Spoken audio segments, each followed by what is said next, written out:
तो welcome to all of you again. जैसा कि हमने लास्ट लेक्चर में बात किया था आपका, जहाँ पे हमने हिस्टोरिकल बैकग्राउंड के बारे में बात कर रहे हैं, और उस पर्टिकुलर सेशन में I have discussed the historical background from the regulating act of 1773 up till the charter act of 1853। और वहाँ पे हमने बहुत इंपॉर्टेंट पॉइंट्स पढ़े थे, जहाँ से आपके इस पर्टिकुलर प्रीलिम्स में आपके क्वेश्चन बन सकते हैं। और आज के सेशन में हम लोग अपने उसी कहानी को आगे बढ़ाएंगे, और जहां पे हम लोग बात करेंगे सिपोई म्यूटिनी के बाद आपको जिस तरीके से ब्रिटिशर्स ने अब अपने ईस्ट इंडिया कंपनी के थ्रू जो वो पहले रेगुलेट करता था इंडिया को, उसको एबॉलिश करके now the Britishers will be directly controlling the India. और उसी कॉन्टेक्स्ट में अब हम लोग स्टार्ट करेंगे यहां से अपने आगे का। तो इसी में जो सबसे पहला हम लोग को एक्ट पढ़ना है जो 1857 के सुप्रीम म्यूटिनी के बाद आया था, that was the government of India act 1858, जिसको हम लोग ये भी कहते थे an act for better government of. तो इसमें सबसे पहला क्या था आपका कि जो डबल गवर्नमेंट था इसको हमने आपका कंप्लीटली बंद कर दिया। कि पहले आपको पता था एक कोर्ट ऑफ डायरेक्टर था और एक बोर्ड ऑफ कंट्रोल था, यही आपका डुअल गवर्नमेंट था। अब इस सब चीजों को हमने आपका बंद कर दिया। बोर्ड ऑफ कंट्रोल आपको ब्रिटिश में बैठता था, कोर्ट ऑफ डायरेक्टर आपको इंडिया में बैठता था। तो now we have abolished both these two institutional set. Now why? Because now the rule of company, जो कि अब एक एडमिनिस्ट्रेटिव बॉडी थी, इसको हम लोग कंप्लीटली खत्म कर चुके थे। And now this rule of the company has been replaced by the rule of, because now the crown will be directly governing the India. ठीक है, अब कोई मीडिएटर नहीं रहेगा, ऐसे कोई कंपनी वंपनी। तो आखिरकार क्राउन इंडिया को कंट्रोल कैसे करेंगे? So crown will be controlling India, और इसके लिए एक नया इंस्टीट्यूशनल बॉडी बनाया गया जिसको हम लोग कहते हैं office of secretary of state for India. Office of secretary of state for India, एक नया बॉडी बनाया गया जो कि अब इंडिया को कंप्लीटली रेगुलेट करेंगे on the behalf of crown, on the behalf of. और पहले secretary of state for India कौन थे? Lord Stanley. Lord Stanley was the first secretary of state for India. तो now the crown will govern India directly through a mediator which is known as a secretary of state, who will have complete authority and control over the Indian administration, जिसका India के ऊपर complete authority, पूरा तरीके से आपको administrative power. और ये है कौन? This particular person is a member of British cabinet, एक ब्रिटिश कैबिनेट के मेंबर हैं। एंड हेंस ये जो पर्सन है secretary of state for India, ये किसके लिए, ये किसके अगेंस्ट रिस्पॉन्सिबल है, ये किसके सामने रिस्पॉन्सिबल है? Because this member is this particular person is a member of British cabinet, and hence he is now directly responsible to the British Parliament. ठीक है, तो यहां पे आपका इंग्लिश ईस्ट इंडिया कंपनी का जो भी रोल था वो खत्म, जो board of control, court of director सब खत्म। Now directly India will be control by crown, और क्राउन डायरेक्टली तो कंट्रोल करेंगे नहीं, तो इसलिए क्राउन ने एक नया मेंबर को अपॉइंट किया, एक नया ऑफिस को एस्टैब्लिश किया which is known as the office of secretary of state for India, जो कि अब इंडिया के ऊपर कंप्लीट जिनका अथॉरिटी होगा। And who was the first secretary of state for India? It was the lord Stanley, and this person was a member of British cabinet, and hence he was responsible to the British parliament. इसके बाद बात करते हैं office of viceroy of India हो गया। तो secretary of state तो कहां बैठेंगे? वो इंडिया में तो बैठेंगे नहीं, वो तो ब्रिटिश पार्लियामेंट के मेंबर है, तो वो ब्रिटेन में बैठेंगे। तो उनका एक एजेंट इंडिया में होगा, और उस एजेंट जो है इंडिया में, उसको क्या कहेंगे हम लोग? Office of viceroy, office of viceroy. तो viceroy will be acting on behalf of secretary of state, because secretary of state will be sitting in the British parliament and viceroy will be sitting in India. So Viceroy will be accountable to Secretary of State, and Secretary of State will be accountable to the British Parliament or the British Crown. So it will act as the agent of Secretary of State in India. And who was the first Viceroy of India? Lord Canning. सारे नाम भी आपको अच्छे से यहाँ पे याद करेंगे. ठीक है, सो दो नए बॉडीज हमने देखा. एक हमारा आपका था, इसके पहले हमने देखा secretary of state for India. Second जो हम लोग इंस्टीट्यूशनल बॉडी पढ़ रहे हैं वो है हमारा ऑफिस ऑफ वाइसरॉय. ठीक है, ये आपका हो गया गवर्नमेंट ऑफ इंडिया एक्ट 1858 के अंदर. So ended system of double government, office of secretary of state for India and office of viceroy of. देन आपके पास हमारा इंडियन काउंसिल एक्ट आता है 1891. अब इंडियन काउंसिल एक्ट 1861 में क्या है आपके पास, जो वाइसरॉय का काउंसिल है। अब देखो कि धीरे धीरे क्या हो रहा है, बिकॉज 1858 के बाद अंग्रेजों को ये रियलाइज हो चुका था कि now they can not control in the same manner as they used to be, because आज अब इंडिया में अपना ग्रेजुअल एक तरीके से नेशनलिस्ट मूवमेंट स्टार्ट होने वाला था। बिकॉज 1857 को बहुत लोग कहते हैं कि was first war of national movement. तो 1857 के बाद से ही बहुत सारे ऐसे लोग थे जो नेशनल मूवमेंट और नेशनलिस्टिक कॉन्शियसनेस उनमें इमर्ज कर रहा था, और वो चाहते थे कि ब्रिटिशर्स को यहाँ से हटाना। और इनफैक्ट 1885 में कांग्रेस भी आया था, और कांग्रेस के पहले भी हमारे ऐसे बहुत सारे पॉलिटिकल ऑर्गेनाइजेशंस थे जो उस पर्टिकुलर चीज का डिमांड यहाँ पे कर रहे थे। So now the Britishers have understood कि now they cannot govern without including Indians in the process of administration. Because अब इंडियंस को भी हमें धीरे धीरे करके एकोमोडेट करना पड़ेगा, बिकॉज आपको धीरे धीरे करके किसी को स्मॉल गिफ्ट इंसेंटिव्स देना पड़ता है, so that you can stop them from criticizing you.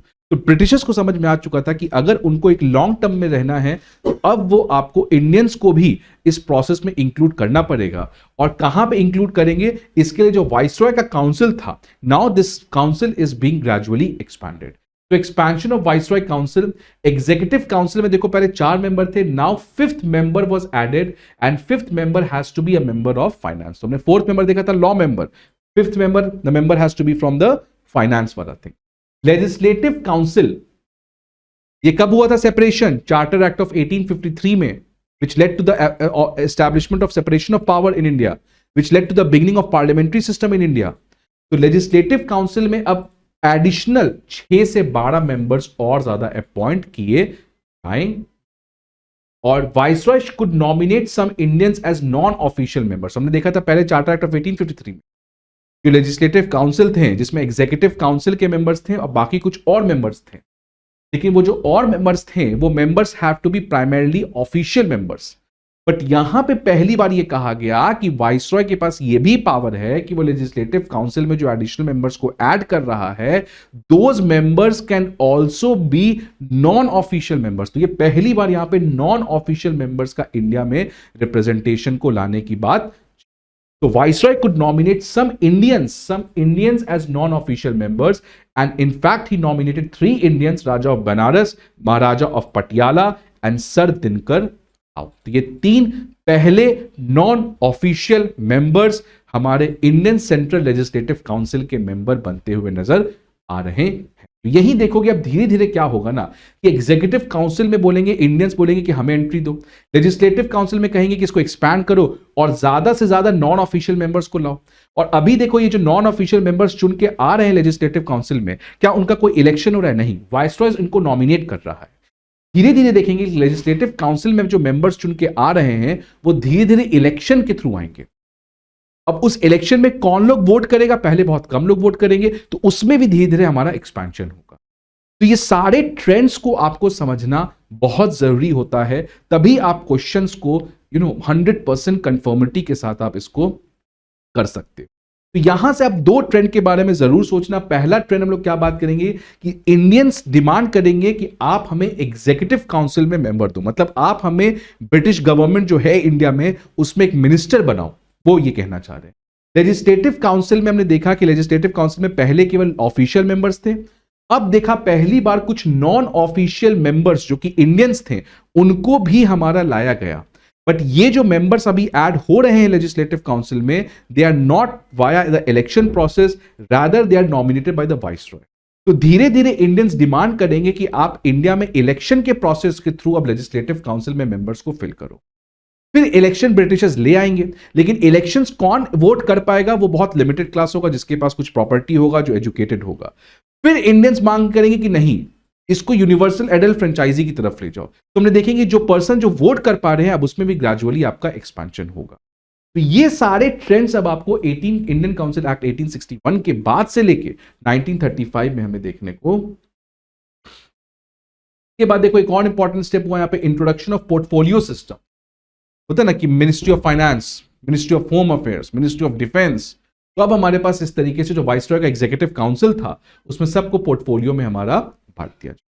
Law making process में देखो ascent of viceroy is required but secretary of state had the final call. मतलब अगर इंडिया में कोई लॉ बन रहा है तो वाइसरॉय को उसमें वोट करना पड़ेगा, लेकिन फाइनली जो पावर है वो सेक्रेटरी ऑफ स्टेट के पास है, because ultimately he can veto any such kind of, and also it empowered the viceroy to issue the ordinance. Ordinance आपको पता है कि ordinance are the temporary law which is brought by the governor general in this context or in the current context by the president when the parliament is not able to discharge its duty because parliament के session को नहीं बुलाया गया है या parliament Lok Sabha आपको dissolve है, तो वैसे केसेस में टेम्पररी लॉ हमारा होता है, उसको हम लोग ऑर्डिनेंस कहते हैं। तो ये आपका इस पर्टिकुलर एक्ट के अंदर जो था। और एक और चीज था आपके पास process of decentralisation, again very important, ये हमने बात किया था शुरू में ही, ये ट्रेंड आपको देखना था कि सेंट्रलाइजेशन 1773 से 1857 और 1858 के बाद डिसेंट्रलाइजेशन का प्रोसेस स्टार्ट, बिकॉज ज्यादा से ज्यादा लोगों को आपको गवर्नेंस के प्रोसेस में लाना है, बिकॉज नहीं तो वो खफा हो जाएंगे। आप उनको बोलोगे कि यार हम आपको इस पूरे प्रोसेस में लाएंगे ही नहीं, तो वो कितना झेलेंगे आपको, वो अपने आप आपके अगेंस्ट रिवोल्ट कर देंगे। तो नाउ ब्रिटिशर्स को पता चल चुका था कि उनको भी हमें किसी तरीके से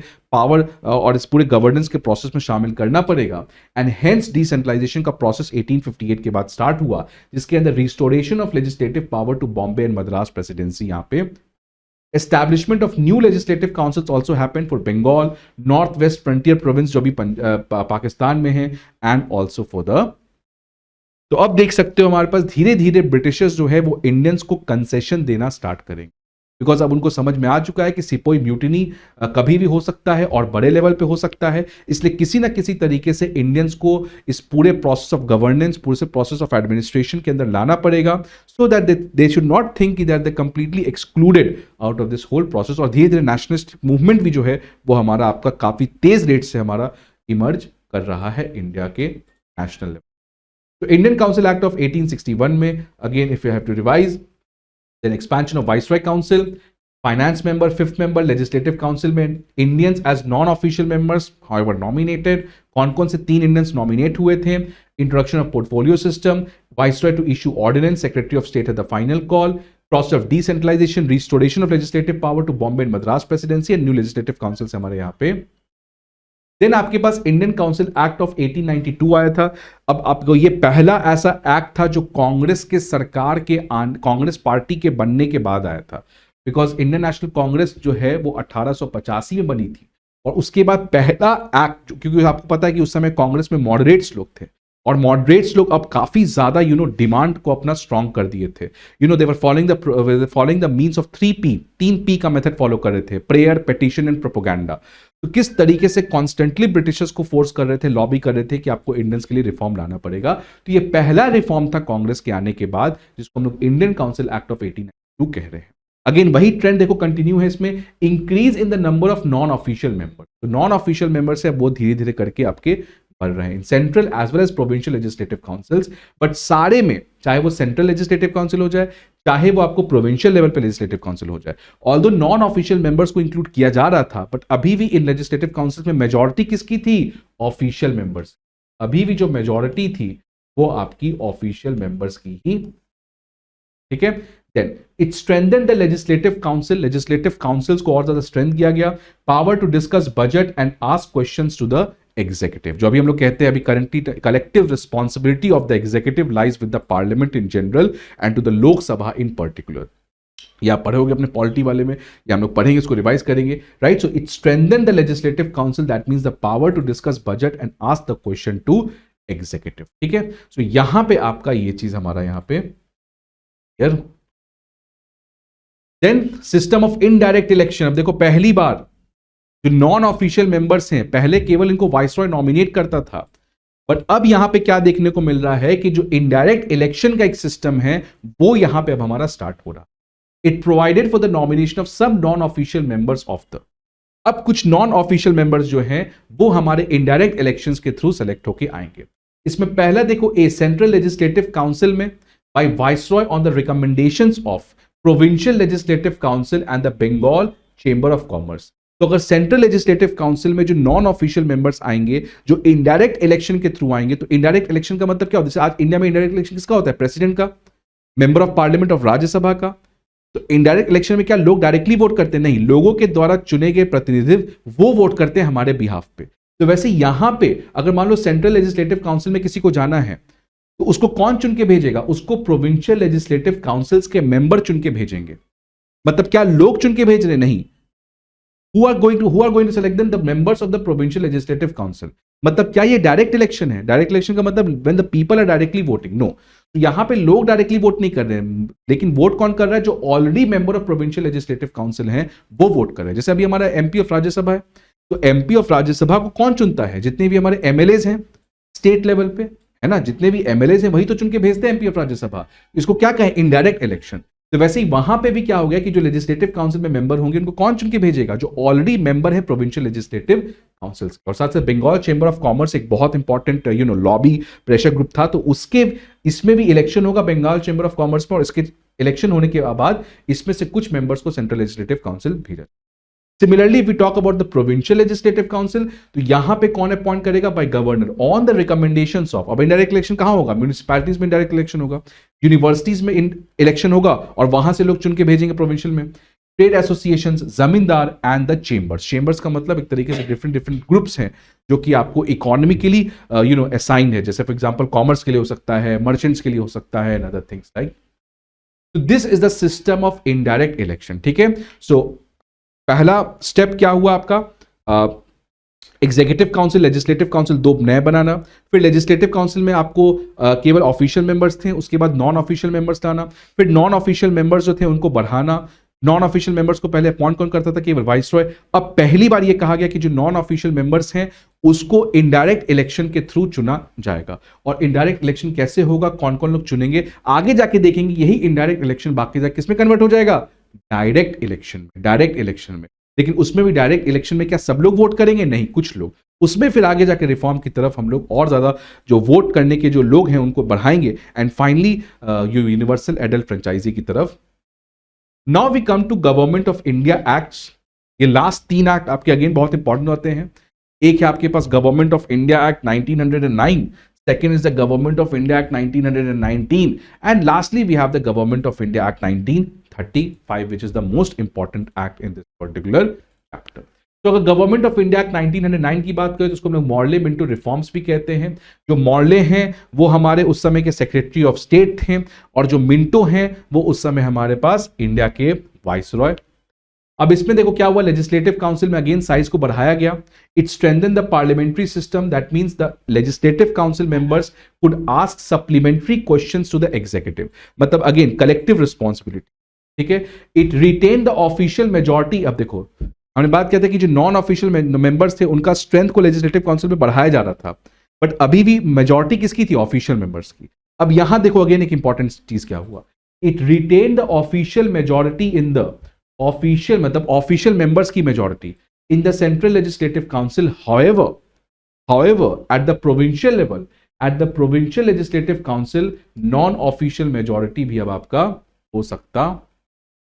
तो अगेन देखो एक तरीके से सिग्निफिकेंट कंसेशन जो ब्रिटिशर्स इंडिया को ग्रेजुअली दे रहे हैं, बिकॉज उस तरीके से अब आपको देखो वहां पे, अब इसको आपको मॉडर्न हिस्ट्री से लिंक करना है। 1892 हमने देखा था, 1885 में कांग्रेस का मॉडरेट था। ये गवर्नमेंट ऑफ इंडिया 1909 आया है, यहां पे आपको पता है एक्सट्रीमिस्ट लोग भी आ चुके हैं, वो लोग स्वराज की डिमांड कर चुके हैं, वो स्वदेशी बॉयकॉट मूवमेंट प्रैक्टिस कर रहे हैं। तो अब ये एक तरीके से और ज्यादा कंसेशन देने को, और जैसे जैसे कांग्रेस और नेशनल मूवमेंट बहुत ज्यादा स्ट्रांग होगी, ये और ज्यादा कंसेशन इंडियंस को, ठीक है। सो सेंट्रल लेजिस्लेटिव काउंसिल्स में अभी भी ऑफिशियल मेजॉरिटी रही, लेकिन प्रोविंशियल लेजिस्लेटिव काउंसिल में आपको नॉन ऑफिशियल मेजॉरिटी भी आपका था। उसके बाद सेंट्रल एग्जीक्यूटिव काउंसिल में, जो सेंट्रल लेवल पे एग्जीक्यूटिव काउंसिल में पहली बार एक इंडियन को भी एसोसिएट किया गया, जिनका नाम था हमारा Satyendra Prasad Sinha, that is known as the SP Sinha. So SP Sinha was the first Indian to be the part of the executive council, and he joined the executive council as a law.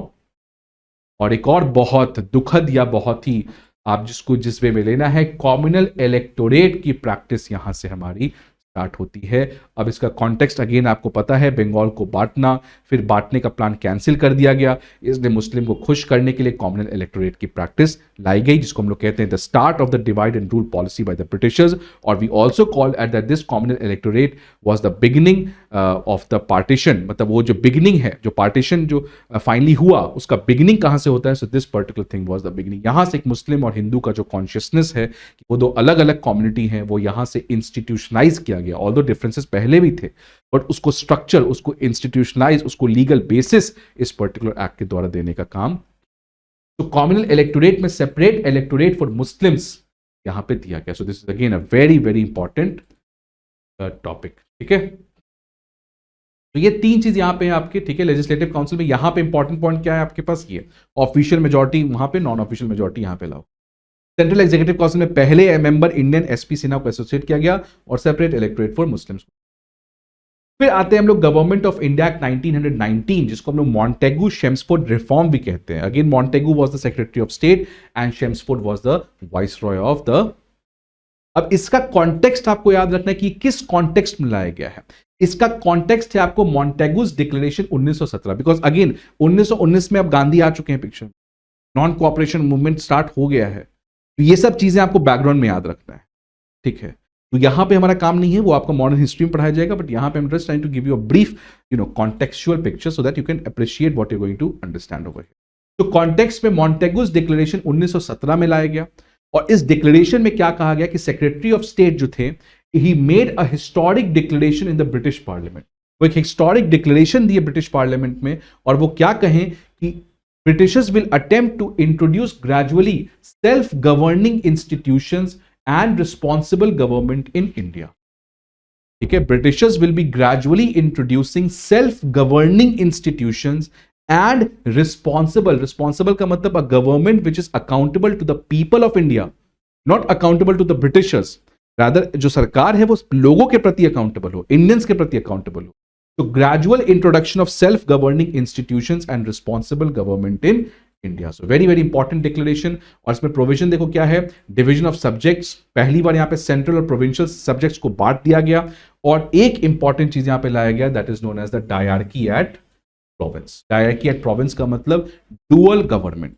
Dyarchy at province का मतलब क्या है कि जैसे देखो, पहले हमने क्या किया, हमने पहले प्रोविजन में देखा कि हमने सब्जेक्ट्स को बांट लिया कि एक सब्जेक्ट्स आपको कौन होगा जिसपे केवल आपको सेंट्रल गवर्नमेंट काम करेगी, और एक पे आपको केवल स्टेट गवर्नमेंट काम करेगी, जो आज के लोग मॉडर्न डे में देखते हैं शेड्यूल 7 में, जहां पे डिवीजन ऑफ सब्जेक्ट्स की बात की गई है, यूनियन लिस्ट, स्टेट लिस्ट।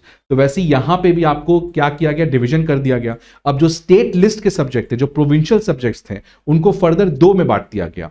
एक थे आपके ट्रांसफर सब्जेक्ट्स और एक थे आपके रिजर्व सब्जेक्ट। और जो ट्रांसफर सब्जेक्ट्स थे उसके ऊपर कानून कौन बना सकता है? Governor, who has to act as per the aid and advice of the ministers who are collectively responsible to the legislative council.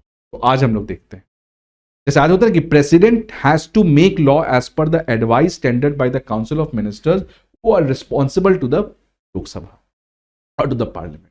ठीक है, तो आपको सब्जेक्ट्स को बांटा गया सेंटर स्टेट में, स्टेट को फर्दर सब्जेक्ट्स को बांटा गया ट्रांसफर रिजर्व में। ट्रांसफर सब्जेक्ट्स के ऊपर कानून कौन बना सकता है? तो यहां पे गवर्नर तभी कानून बना सकता है जब तक उसको मिनिस्टर्स एडवाइस ना दे, और ये मिनिस्टर्स किसके प्रति रिस्पॉन्सिबल हैं? आपके लोक लेजिस्लेटिव काउंसिल के प्रति। और जो रिजर्व सब्जेक्ट्स है, जो इंपॉर्टेंट सब्जेक्ट्स हैं लाइक डिफेंस, ठीक है, ये सारे सब्जेक्ट्स अभी भी किसमें रखे गए? रिजर्व सब्जेक्ट्स में। और रिजर्व सब्जेक्ट्स के ऊपर कानून कौन बना सकता है? Governor acting with the aid of executive council. यहां पे कोई अब लेजिस्लेटिव काउंसिल का पार्टिसिपेशन नहीं रहा। मतलब जितने भी इंपॉर्टेंट सब्जेक्ट्स थे वो किसके अंदर लाए गए? रिजर्व सब्जेक्ट्स में। और जितने अनइंपॉर्टेंट लाइक एजुकेशन, जो कॉन्ट्रोवर्शियल नहीं थे, उसको किसके अंदर लाया गया? आपका ट्रांसफर सब्जेक्ट्स। और ट्रांसफर सब्जेक्ट्स में एक तरीके से पहली बार जो आज जिस तरीके से लॉ बनाता है उसको यहां पे लाया गया। सो ट्रांसफर सब्जेक्ट्स में पहली बार कहा गया कि governor has to make that particular law on the transfer subject list as per the aid of ministers, and these ministers are responsible to the legislative council. And then you have the reserved subjects, वहां पे governor has to act with the aid of executive council. यहां पे आपको legislative council का कोई भी role नहीं। This is known as the diarchy at the। उसके बाद फिर आपके पास first time introduce bicameralism and direct election. तो इंडियन सेंट्रल लेजिस्लेटिव काउंसिल जो था, जो एक सिंगल बॉडी था, जो आज हम लोग पार्लियामेंट कहते हैं, आज पार्लियामेंट क्या है, 2 हाउसेस हैं। तो ये प्रोसेस कब स्टार्ट हुआ, यहां पे। तो जो इंडियन सेंट्रल लेजिस्लेटिव काउंसिल, उसको बंद करके क्या बाइकैमरल लेजिस्लेचर को इंट्रोड्यूस किया गया, बाइकैमरल लेजिस्लेचर को इंट्रोड्यूस किया गया, which consisted of upper house, that is the council of state, and the lower house which is known as the legislative.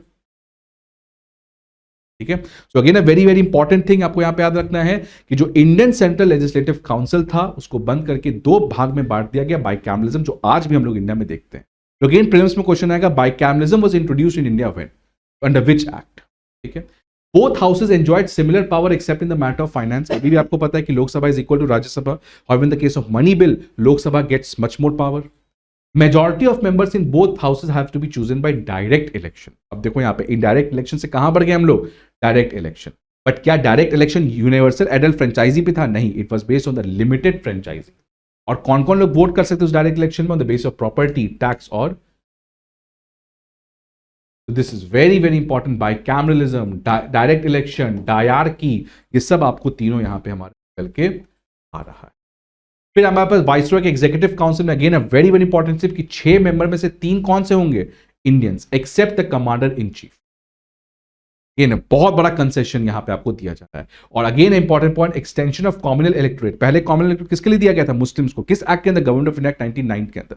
अब 1919 के अंदर किसके लिए बढ़ाया गया, सिख्स के लिए, इंडियन क्रिश्चियंस के लिए, एंग्लो इंडियंस के लिए एंड यूरोपियंस। और अदर कुछ माइनर प्रोविजंस थे। एक नया ऑफिस बनाया गया था, high commissioner for India in London. Separation of provincial budget from the central budget, पहले सब्जेक्ट्स को बांट दिया गया था, बजट को भी बांट दिया गया। Establishment of public service commission and public accounts committee, again very important point, जो अभी भी हमारे पास है, public accounts committee which is a very very important committee of the parliament, financial committee. Appointment of statutory commission after 10 years to review and recommend, जो कि Simon commission बनाया गया था। तो इसका मतलब क्या है कि ये कहा गया था इस एक्ट के अंदर कि 10 साल के बाद एक नया कमीशन बनाया जाएगा, और उस कमीशन का काम क्या है कि वो अभी जो हमारे लॉ है जो इंडिया को गवर्न कर रहे हैं, ये जो गवर्नमेंट ऑफ इंडिया 1919 है, इसको रिव्यू करेगी, देखेगी क्या ये अच्छे से इंप्लीमेंट हो रहा है कि नहीं हो रहा है, और अगर नहीं हो रहा है तो वो कमिटी जो है वो सजेशंस को रिफॉर्म करेगी। तो ये कहा गया था कि appointment of statutory commission after 10 years to review and recommend. और कौन सा कमीशन था, वो Simon commission. Salaries of secretary of state of India to be paid out of the British, कि वो वहीं बैठते हैं तो वो इंडियंस क्यों पे करेगा, उनको आपको वहीं से पेमेंट करना। This is again a very very important act. इसको आपको बाई एकदम एक एक चीज समझना है। Division of subjects, dyarchy, transferred subjects, reserve subjects, bicameralism at the center, direct elections based on the limited adult franchisee, both enjoyed similar power except in matter of finance. Viceroy executive council में 3-6 में से Indians हो गए except commander in chief. Common electorate किसको दिया गया, Sikh, Indian Christians, Anglo Indians and Europeans को। अभी तक देखो डिप्रेस्ड क्लासेस को नहीं दिया गया है, वुमेन को नहीं दिया गया, जो कि हम लोग 1935 में पढ़ेंगे, जो बहुत कॉन्ट्रोवर्शियल भी है। न्यू ऑफिस कौन कौन सा बना, public service commission and public accounts committee यहां से बनाया गया। 10 साल के बाद स्टैट्यूटरी कमीशन था जो साइमन कमीशन को बनाया गया, and salary of secretary of state to be paid out of the British. Finally comes the most important act which is known as the Government of India Act 1935. Again modern history का कुछ context में डाल दिया यहाँ पे कि Simon commission जो 1927 में आया था, जिसके अगेंस्ट गो साइमन के नारा भी लगे थे, because it's completely a white body. और नेहरू रिपोर्ट, जिसको जो ऑब्जेक्टिव रिजोल्यूशन जिसको कहते हैं हम लोग, तो नेहरू का रिपोर्ट और साइमन कमीशन, ये दोनों यहां पे आपका आ चुका था, और इसी के कॉन्टेक्स्ट में गवर्नमेंट ऑफ इंडिया एक्ट 1935 लाया गया। अब आपका काम है कि मॉडर्न हिस्ट्री में जाके आप देखो कैसे ये चीजों को हुआ। अब प्रोविजन देखो, establishment of all India federation की बात की। जैसे आपको पता है कि India is India is a federation of states, कहना गलत रहेगा because India is a union of states, but federation का मतलब क्या होता है, when the things come together and establishes a union. तो वैसे ही कह रहे थे कि establishment of all India federation, एक ऑल इंडिया फेडरेशन बनाया जाएगा जहां पे कौन कौन होंगे, एक तो जो ब्रिटिश इंडिया वो तो होएगा ही, और जितने हमारे प्रेसिडेंसीज हैं वो भी हमारे उस फेडरेशन के पार्ट होंगे। तो federation to consist of British India, जो कि डायरेक्टली ब्रिटिशर्स के कंट्रोल किया जा रहा था, एंड द प्रिंसली स्टेट्स, जो कि ब्रिटिश इंडिया के बाहर था। ऑल्दो ये सक्सेसफुल हुआ नहीं because princely states refuse to join the all India federation. Distribution of power में union list, provincial list and now a concurrent list was also. अब इससे हुआ क्या कि responsible government and bicameralism in the province. तो provinces में पहले क्या रह गया था, डायरकी। अब डायरकी को खत्म कर दिया गया, और डायरकी को खत्म कर दिया गया कहां पे, प्रोविंशियल लेवल पे, एंड इट इंट्रोड्यूस्ड बाइकैमरलिज्म। तो बहुत सारे प्रोविंसेस लेवल पे बाइकैमरलिज्म लाया गया, जो अभी भी तक नहीं। तो देखो बिहार में, यूपी में, महाराष्ट्र में, कर्नाटका में, है ना, लेजिस्लेटिव काउंसिल। तो ये जो प्रैक्टिस थी बाइकैमलिज्म एट द प्रोविंशियल लेवल, हमने देखा कि बाइकैमलिज्म एट द सेंटर लेवल कब आया है, गवर्नमेंट ऑफ इंडिया 1919 में। बाइकैमलिज्म एट द प्रोविंशियल लेवल कब आया है, गवर्नमेंट ऑफ इंडिया 1935 में। तो ये सारा चीज आपको रिलेटेड वे में याद रखना पड़ेगा। So it abolished dyarchy and introduced bicameralism in 6 out of 11 provinces such as Bengal, Bihar etcetera. और सेंटर में क्या हुआ, सेंटर में डायरकी लाए गए। तो प्रोविंसेस डायरकी हटा के कहां पे लाया गया, सेंटर में डायरकी। अगेन वही reserve and transfer subjects. The most important controversial point जो यहां पे लाया गया था, जिसमें एक्सटेंशन ऑफ सेपरेट इलेक्टोरेट था, जिसके अंदर डिप्रेस्ड क्लासेस जो कि शेड्यूल कास्ट है, क्योंकि अंबेडकर यहाँ पे काफी ज्यादा लॉबी कर रहे थे, और उस कॉन्टेक्स्ट में डिप्रेस्ड क्लास को सेपरेट इलेक्टोरेट का रिजर्वेशन दिया गया, वुमेन को दिया गया, वर्कर्स को दिया गया, एंड साथ ही साथ मराठास को भी दिया गया। तो गवर्नमेंट ऑफ इंडिया 1909 जहां पे मुस्लिम को सेपरेट कॉम्युनल इलेक्टोरेट दिया गया था, that finally culminated into partition of India. And यहां पे जो डिप्रेस्ड क्लासेस को पहली बार सेपरेट इलेक्टोरेट को दिया गया था, that started the practice of reservation और अफर्मेटिव एक्शन, जो कि आपको इंडिपेंडेंस के बाद भी कंटिन्यू। उसके बाद अदर माइनर फीचर्स में हमारे पास एस्टैब्लिशमेंट ऑफ आरबीआई हुआ, ठीक है। उसके बाद साथ साथ हमने देखा था कि उस समय पब्लिक सर्विस कमीशन था, यहाँ पे federal public service commission, but also joint public service commission की बात हुई। फेडरल कोर्ट एट दिल्ली बनाया गया, which was responsible for resolution of the dispute between the centre and the province. और यही फेडरल कोर्ट आगे जाके सुप्रीम कोर्ट ऑफ इंडिया बन जाता है after independence. Sindh was out of Bombay, Aden and Burma was out of India, ठीक है, and Burma was out of. ये इंपॉर्टेंट था गवर्नमेंट ऑफ इंडिया 1935। कॉन्टेक्स्ट याद रखना, ऑल इंडिया फेडरेशन याद रखना, distribution of power, provinces level पे क्या है, responsible government and bicameralism, centre में क्या आया, डायरकी आया, सेपरेट इलेक्टोरेट में किसको लाया गया, सब चीज आपको याद रखना है। RBI, joint public service commission, federal court, Sindh वाला प्रोविंस आपको याद रखना है। फाइनली इंडिया इंडिपेंडेंस एक्ट 1947 में हमारा 15 अगस्त 1947 को end of British rule and declared India as an independent and sovereign state from 15 August 1947. It provided for the partition of India and it abolished all these posts of viceroy and secretary of. तो finally ये chapter हमारा जो था ये हमारा यहाँ पे खत्म हुआ, हिस्टोरिकल बैकग्राउंड वाला। ये 2 पार्ट्स में हमने कवर किया, आप इसको देख सके और इसको पढ़ने के बाद आपको कुछ भी चीज़ कहीं से निर्भर करने की जरूरत नहीं है, because everything has been incorporated in this particular slide. ये स्लाइड आपको अवेलेबल किया जाएगा टेलीग्राम चैनल्स के ऊपर, आप बस इसको आंख बंद करके रेफर करें, कोई तीसरा सोर्स रेफर ना करें, इसी को बार बार रिवाइज करें and then practice questions related to this particular topic. उससे आपका इस पूरे चैप्टर से आपका काम बन जाए। इसके बाद नेक्स्ट लेक्चर में again will start with next topic on next theme on Indian polity. के लिए आप अगेन इस चैनल पे आते रहें। If you like this thing then please subscribe to our channel. See you in the next lecture. Thank you.